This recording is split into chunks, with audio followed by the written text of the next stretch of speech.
Well, welcome to the 700 Club. 30,000 Americans are rolling up their sleeves. What for?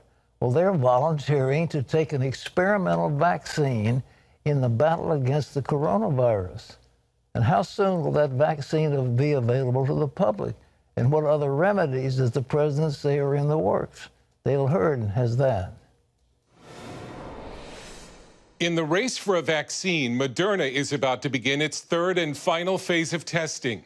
Pfizer is close behind, and there's hope that by the end of this year, there will be 2 or 3 coronavirus vaccines ready for use. This is enormous. We've been sitting on the sidelines passively, attempting to wear our masks and social distance and not go out when it's not necessary.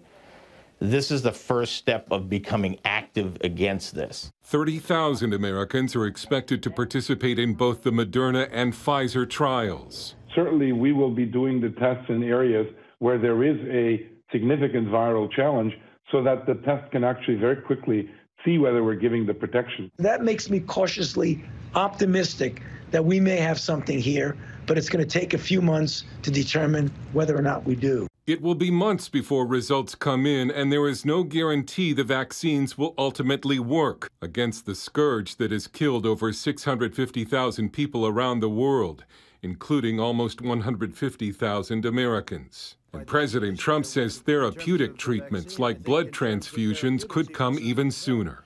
Therapeutics meaning you go and you give somebody, whether it's transfusion or shots or whatever it may be, and they heal, and they heal quickly. Across the country, citizens and business owners continue to be arrested for defying state-ordered lockdowns and mask laws, like this gym owner in Florida. Just 72 hours after the shortened baseball season started, a pair of games scheduled for Monday night were postponed after more than a dozen members of the Miami Marlins baseball team and staff tested positive. Meanwhile, Congress is debating the next round of economic stimulus. Republicans released their plan Monday night as millions of Americans are set to lose a key unemployment benefit. Dale Hurd, CBN News. Well, our CBN medical reporter, Laurie Johnson, is here to tell us more about these vaccines. Laurie, I remember as a little boy, I got vaccinated, and the word vaca comes from cow, I believe is the word where we get vaccines. But they punch little holes in your arm, and that gave you immunity against that particular problem that they were dealing with, and you had lifetime immunity. Now, will these vaccines, I mean, one, it'll kill the virus, but how about a lifetime? Do they know what they'll do? No, regarding the lifetime immunity, we don't know. And what happens is we know that sometimes vaccines like chickenpox does give you a lifetime immunity. What happens is a vaccine causes your body to produce antibodies, which are those little soldiers that fight off the pathogen. And sometimes they remain in your blood for life. That's great. And sometimes they don't stay in your blood for that long, maybe only a few months. And so it remains to be seen how long the antibodies remain regarding this COVID vaccine. But we do know that the first people to get this vaccine, that was almost 5 months ago. 45 people were first injected with this Moderna vaccine in early March. So it's been almost 5 months, and we've seen wonderful results from this. They produced a lot of the antibodies with very minimal side effects. Just in a few people, you know, a mild temporary fever, some chills, and a little bit of pain at the injection site. So now they're opening it up to 30,000 people in 80 different cities across the country. Half of the people are going to get the vaccine, and the other half are going to get a placebo, a fake. And the people who are volunteering, they don't know which one they're getting. And so scientists are going to closely watch them. Next month, another 30,000 people are going to be testing the Pfizer vaccine. After that, the following month, they're going to be testing the Johnson & Johnson vaccine. And after that, the Novavax vaccine. So we're talking about 150,000 people have volunteered to take part in these vaccine trials. And we really should know within the next few months how they're doing. Well, now, Laurie, I want our audience to understand if there's an injection, nobody's putting any live viruses in these vaccines. Is that right? That's correct. Now, we do know that that's kind of an old school way of doing it. The chicken pox, the polio, the MMR, mumps, measles, rubella, those are live vaccines. But this Moderna one is really interesting. It actually uses the part of the genetic code of the COVID-19 virus, and it's inside a little ball of fat, and they inject it into you, and then that genetic code causes your body to make a protein, you know, one of those little spikes that we see on the outside of the COVID-19 virus, and that little protein causes your immune system to produce the antibodies, but the live virus is not in this, so you don't have to worry about getting coronavirus from this vaccine. Les, are you optimistic about getting something? Moderna is almost there, and they gave $1 billion to Pfizer for their tests. So, I mean, it looks like it's on the horizon very shortly, right? Absolutely. I feel very confident about this. Like I said, we've already seen that it works. It's been 5 months since they first tested it in human beings. Now they're opening it up to a large study of 30,000 people for each one of these vaccines. And we're talking about people who are of all different age groups, all different ethnicities. And so it's going to be we're going to know one way or the other for sure. It's interesting to note, though, that only about 25 or 30% of vaccines usually make it through phase 3 trials, which is good and bad. It just goes to show how rigorous these trials. And, you know, in the United States, a vaccine that it's given in the United States, that our government requires that it be tested in the United States because we are the gold standard. We have a very high bar when it comes to scientific research. We know that AstraZeneca, for example, is testing their vaccine in England, and there's one being tested in China, and so it'll be interesting to see how those do. But before those vaccines are ever given in the United States, they will first be tested here. Thank you, Laurie. Tremendous. Ladies and gentlemen, just think what this will mean, though. I mean, instead of all this lockdown that we've been worried about, I mean, it'll open the economy, and it will make a huge difference in people's lives. But the big thing is, first of all, it'll kill any bugs that are out there. The second thing is what is the length of the effectiveness of the antibodies, and if they would be permanent, it would be a blessing from the Lord. Well, in other news, tens of millions of Americans are out of work.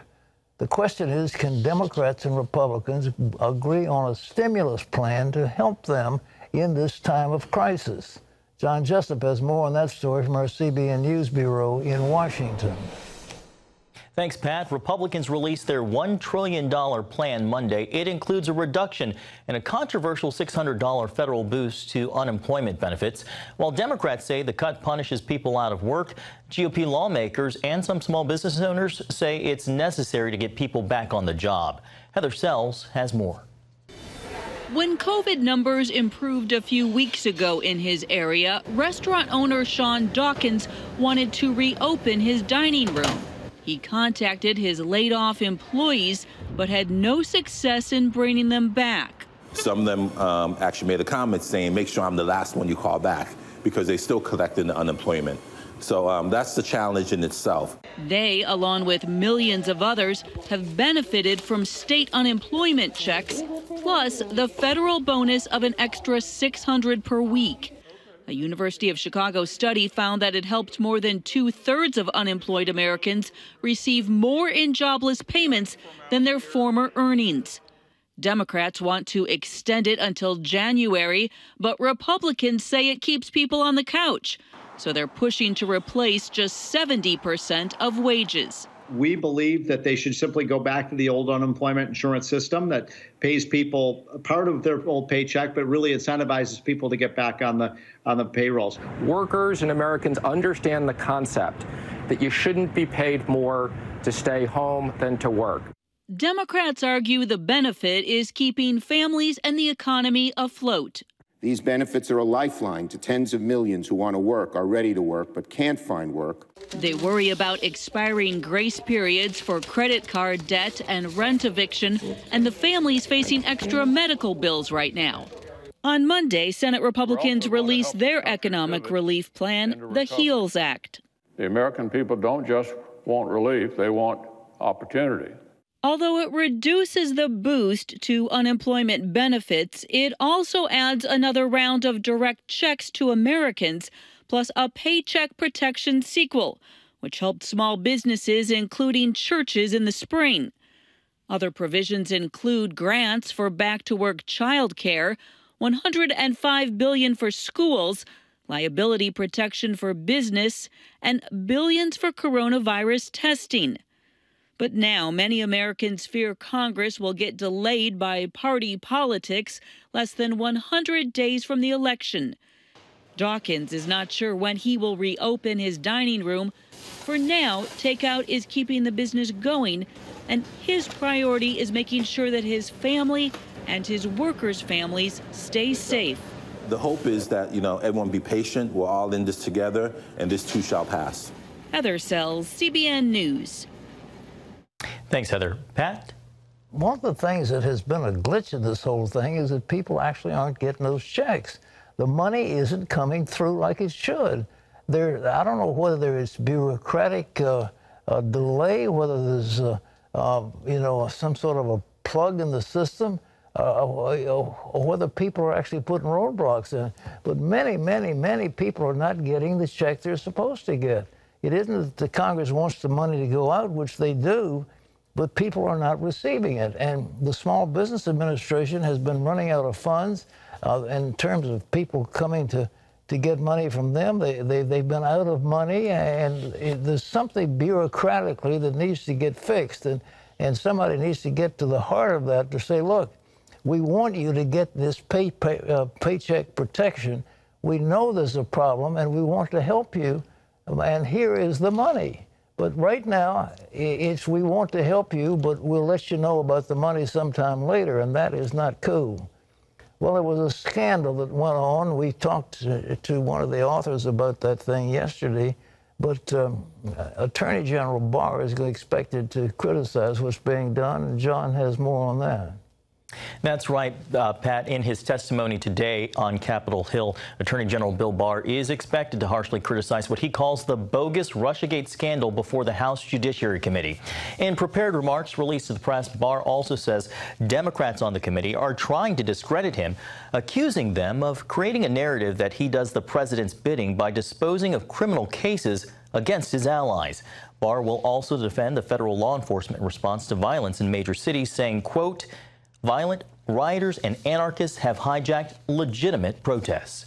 Well, turning now to the Middle East, Israeli Prime Minister Benjamin Netanyahu met with military commanders in northern Israel today after fighting between IDF and Hezbollah forces along the Lebanese border Monday. Israeli tanks patrolled the Golan Heights near the site of fighting as a tense calm returned to Israel's northern border. Monday, plumes of smoke could be seen rising above Lebanon. Israel said the clashes began after a Hezbollah cell crossed Israel's northern border. Netanyahu said Israel's policy is clear. First, we will not allow Iran to entrench militarily on our border with Syria. Second, Lebanon and Hezbollah will bear the responsibility for any attack against us emanating from the Lebanese territory.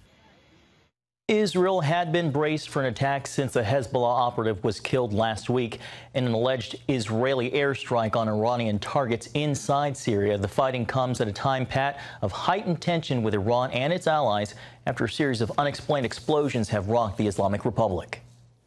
Well, thank you. Ladies and gentlemen, this world we live in is a world of chaos. There's just a sense of hatred in this lawyer. You know, I pointed out the prophecy that Jesus said, Jerusalem shall be trodden underfoot by the Gentiles until the times of the Gentiles are fulfilled. And I see the chaos that's taking place. There is famine, locusts. There is a wave of this coronavirus throughout the world. There's a looming threat of major bankruptcy because of the enormous debts that are being accumulated. And now we talk about military conflict, this military conflict between the Muslims and the Christians, that you find Erdogan in Turkey trying to revitalize the caliphate. You've got the problem in the Middle East. You've got these other things going on. you know, is this the prelude to the coming of the Lord? The answer is it may well be.